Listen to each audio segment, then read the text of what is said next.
Struggling with inaccurate ad tracking? Meet Infinite FB and TikTok Pixels, the smarter way to track every event and improve your ad performance. Learn how to set up the Pinterest pixel correctly. Click on Add Pinterest Pixel. You'll find two setup options: Conversions API and Tag Manager. Choose Tag Manager, then simply complete the required fields to proceed.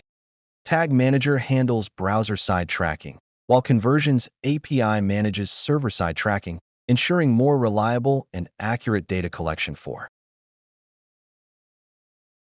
To find your Pinterest tag ID, head over to adsreporting.com, then go to Ads Reporting and open the Conversions section. Here, you'll see two options: Tag Manager and Conversions API.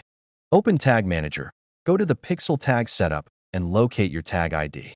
Copy the tag ID and paste it into the designated field to complete the setup.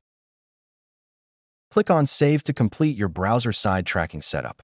Next, to enable server-side tracking, click on Add Pinterest Pixel and choose Conversions API. Now, complete the required fields shown below to proceed with the setup.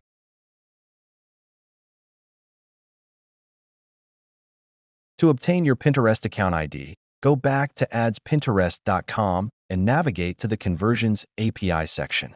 There, you will find your account ID. Copy it and paste it into the required field.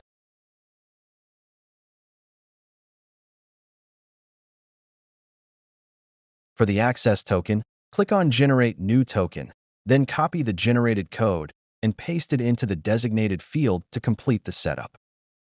Now click on Save. Your server-side tracking setup is complete. Next, we'll test whether everything is working correctly. Click on Edit and enable test events. Please note that this mode is only for testing purposes.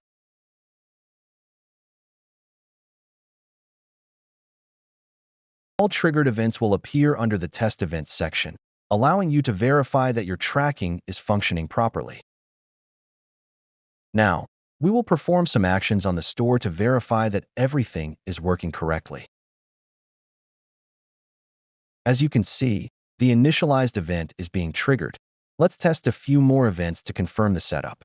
All tags are firing properly, which indicates that our tracking is functioning as expected. Now that the testing is complete, we will turn off test events. That's it for this video on Pinterest Pixel Setup. I hope this guide helped you understand the complete process step by step. If you found this video helpful, make sure to like, share, and subscribe for more tutorials like this. If you have any questions or run into any issues during setup, feel free to leave a comment below. Thanks for watching, and I'll see you in the next video.